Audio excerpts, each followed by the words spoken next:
I was taking a long road trip with my close friend Carter to meet up with some of our old college buddies. The journey was going to be a tough one, around 15 hours on the road, but with the two of us switching off, we figured we could handle it in one continuous drive. I took the wheel first, and after about 4 hours, Carter swapped in. The plan was for me to get some rest while he drove, but no matter how hard I tried, I just couldn't fall asleep. I don't know what the issue was, but I couldn't relax enough to drift off. So, when it was my turn again, I was already pretty drained, maybe even worse off than before Carter started. I could still keep my eyes on the road and focus, but I completely missed something important, the gas gauge. We were in Carter's old Chevy, which didn't have one of those digital reminders to warn you when the fuel is low. Just a plain meter I hadn't paid any attention to. I didn't realize how close we were to empty until the car began sputtering. That's when it hit me. We were out of gas. Carter woke up instantly as I pulled onto the shoulder, and he quickly started searching his phone for the nearest gas station. But not even half a minute later, the car refused to accelerate anymore, and I had no choice but to stop completely. I felt unbelievably dumb. To make things worse, Carter said the nearest station was about 4 miles away. We were in the middle of nowhere, just endless flat land around us, not another car in sight. We debated our options, but finally Carter decided he'd make the walk to get a gas canister while I stayed back and kept watch over the car. Maybe not the smartest plan, but it seemed ridiculous to pay for roadside service when the station was technically close enough to reach on foot. Even though it was 1 a.m. and the night was pitch black, Carter didn't seem fazed. He got out, started down the road, and within a minute he had vanished into the darkness. I sat alone in the car, running over how careless I'd been. Just a few minutes later, headlights appeared in the distance. At first, I was relieved, thinking maybe someone could help. But as the car passed, something felt off. They were crawling by at maybe 15 or 20 miles per hour when the limit was closer to 60. I glanced in the side mirror and watched them continue slowly, then come to a complete stop. My stomach dropped when they turned around and came back. I didn't want to admit I needed help, and luckily I didn't have to. They didn't stop to ask. Instead, they drove past me again, even slower this time, barely moving at all. I could almost feel their eyes scanning my car. After a few moments, they sped back the way they came, leaving me rattled. I kept staring down the road, waiting, half expecting them to circle back. My gut told me something was wrong. I grabbed my phone and called Carter to warn him, hoping he could hurry. But he didn't answer. The call rang through until voicemail. That made me even more uneasy. I tried again a minute later. Still nothing. At that point, fear got the best of me. I decided to leave the car behind and try to catch up to Carter on foot. It had only been 10 or 15 minutes since he'd left, so if he was still walking, I figured I could jog and meet up with him quickly. I locked the car and started running along the shoulder. The silence was unsettling, so quiet that when I stopped to catch my breath, I could hear the ringing in my ears. No wind, no crickets, nothing. Just dead stillness. I jogged for about 15 minutes but didn't see Carter anywhere. That didn't make sense unless he had started running too. I pulled out my phone again to call him, and just as I hit dial, I heard a faint ringtone in the distance. My head turned toward the fields. Way out in the grass, I could just barely see a dim glow, the screen of Carter's phone. My entire body tensed up. "Carter!" I shouted. No reply. I stepped into the grass, closer to the glow, calling his name again. This time, I heard a muffled voice. It was Carter, but I couldn't make out what he was saying. I hurried closer, and then his voice grew clearer. He was yelling for me to get down. I dropped into the grass instantly, still unable to see him, but trusting his panic. I glanced back toward the road, and sure enough, a car was slowly approaching. The same car from before. My heart sank. They cruised past like before, circling back multiple times, crawling along the road as if searching for someone. When they finally left, Carter emerged from his hiding spot. We both sprinted toward the gas station. Along the way, he explained what happened. The driver had actually pulled over and tried to coax him into the car. The man's demeanor was disturbing, blatantly threatening. When Carter refused, the guy stepped out, forcing Carter to take off running. The man must have assumed he'd keep to the road, so he returned to his car to chase him. But Carter dove into the grass to hide. In the process, his phone flew from his pocket, leaving him crouched in the dark, too scared to move. Eventually, we made it to the station safely and contacted the police. We gave them a full description of the man and his car, but they never located him. The whole thing shook me badly. To this day, I feel guilty knowing it was my mistake that put us in that terrifying position. One thing's certain, I'll never ignore the gas gauge again.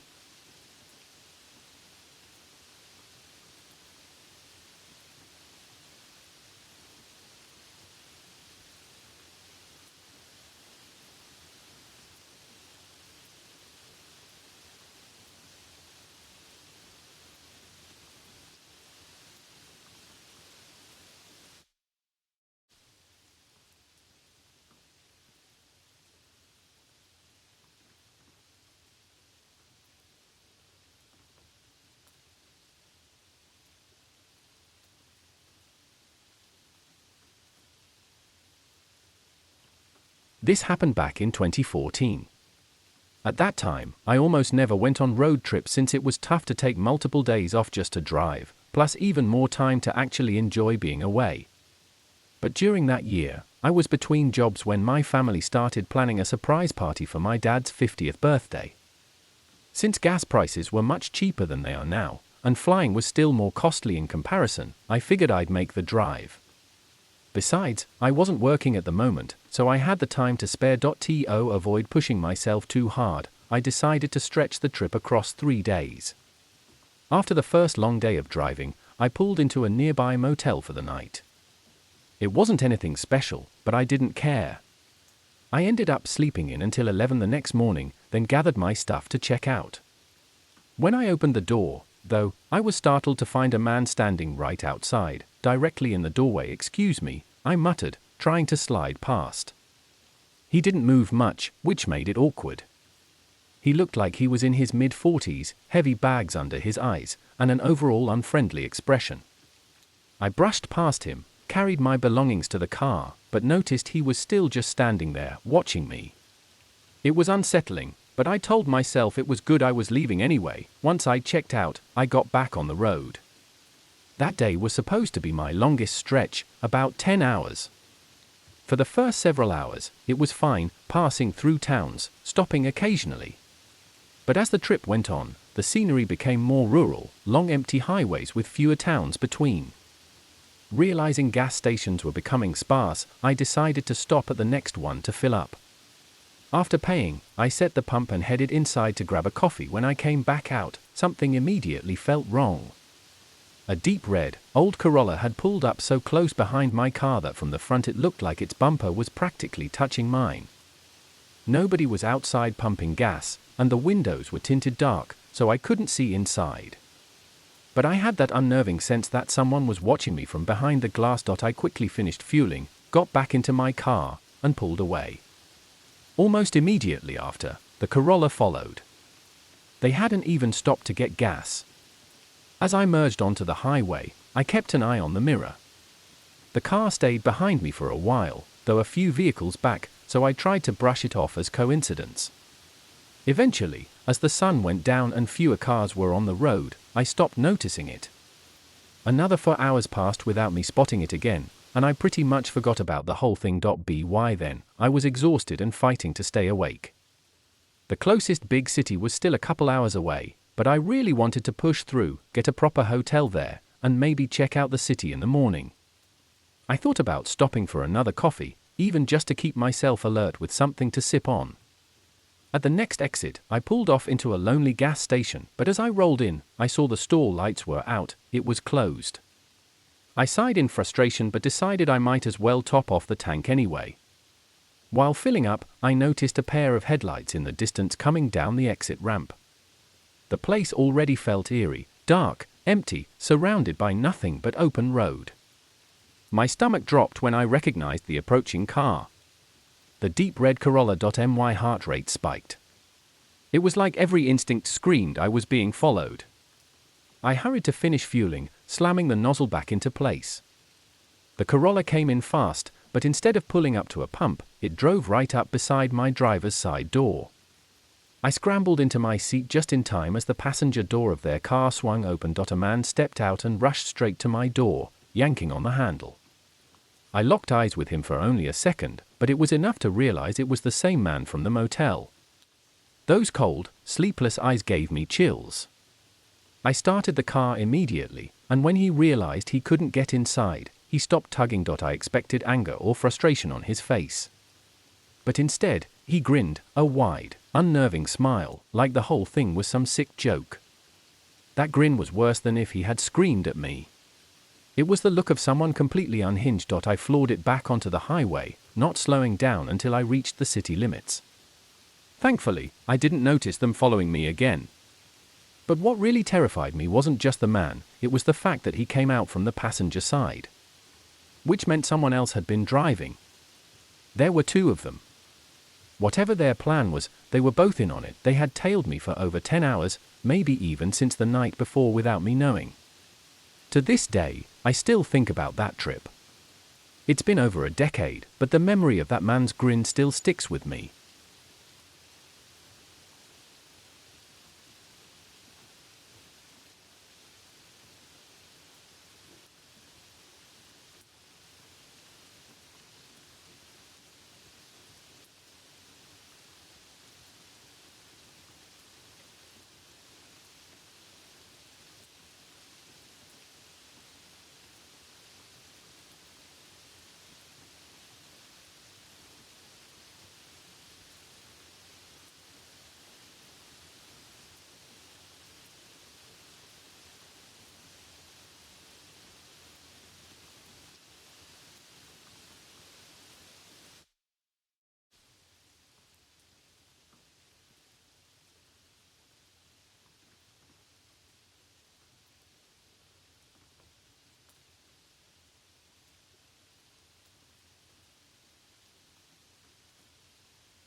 A few years back, while I was still in college, I was driving home to spend winter break with my family.